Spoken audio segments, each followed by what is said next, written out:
What's this cloud across the sea? Could it be that I am lost upon the trees? Swinging, swaying, everyone but me. Still I'm dancing on the edge.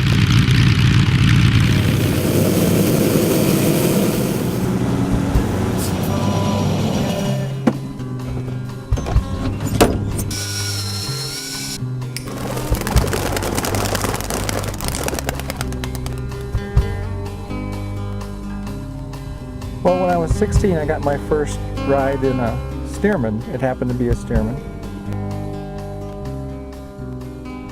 And the fellow that I was working for at that time was a contractor. So during the day, I helped with construction type work, and in the evening, we worked on his old Stearman.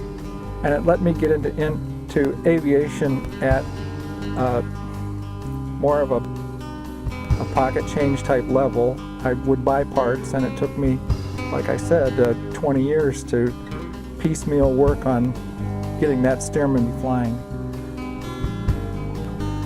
I actually bought a share of this aircraft before my other Stearman was complete because I was afraid I might never get to fly.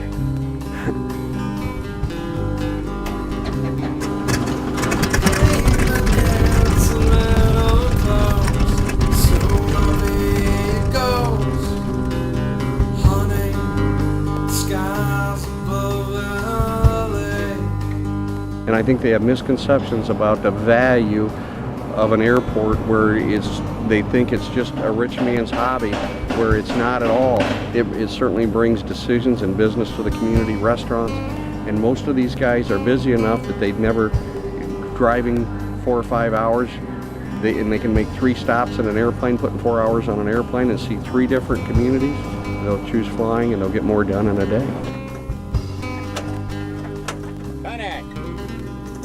And if people would just understand that the active licensed pilots in the United States are 1/4 of 1% of the population, what would happen if we'd all stay home next Monday morning?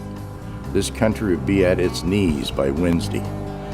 So we've got to continue these smaller airports because that's where people learn how to fly.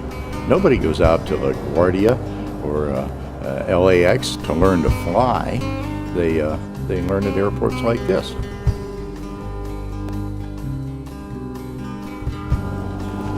Have you flown with your dad? No, not yet. No. But, yeah. You see him fly, right? Yeah. Are you ready to show him up here? Oh, yeah. My dad kept saying, oh, it's easier than it looks, and he's an astronaut. And he's taking me out to Ellington in Houston, so I'm excited. My first lesson went really well. I have to study hard at it, but the flying portion is intuitive. I have more trouble with the bookwork and the regs and everything. That takes a little effort to actually commit to memory and apply, but the flying comes pretty easily. I love flying. It's a lot of fun. It's definitely one of the greatest accomplishments I think you could ever do. It's really challenging, and there's a lot to know into getting your private license. You know, it's just so interesting to fly with these guys because they talk about going like down to the islands or up to Alaska. You know, they fly around the country like we drive cars. And that's one of the most interesting things that intrigue me about it. I want to fly bush airplanes. I mean, you know, it's always interested me. It's something that I've always wanted to do. I just kind of hang out here. It's a really neat place to get to know people. We're just neighbors. We're in the flight path, so we do a lot of things. Dan Welton, the owner, always seems to invite us. It's just a neat little community.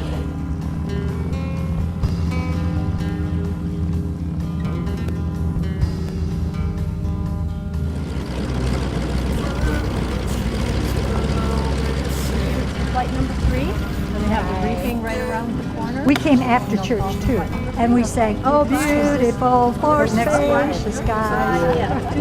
The story that I heard from the guys who used to work on the airplanes was that he was hauling ice fishermen that day. It was cold. They landed over in Put-in-Bay, and when he brought it in for the landing, there was an ice fisherman sitting in the co-pilot's seat, and he had great big heavy boots on, to the point that they were interfered with the control stick. So when Dietrich brought the thing in and went to flared it back for a landing, he went to pull the stick back for a landing, his boots got in the way and he couldn't pull it back. And eventually they had to hit the brakes hard enough that it nosed over. Well, it bent the motor mount, and they straightened it out a little bit, but the motor has still had a front a kink in the front motor. So that was the one with the oddball sized engine on it, just a little bit. Cut off? You had to really take care of that old boat every morning. Pretty much a full inspection. I've seen whole houses being built out of that airplane.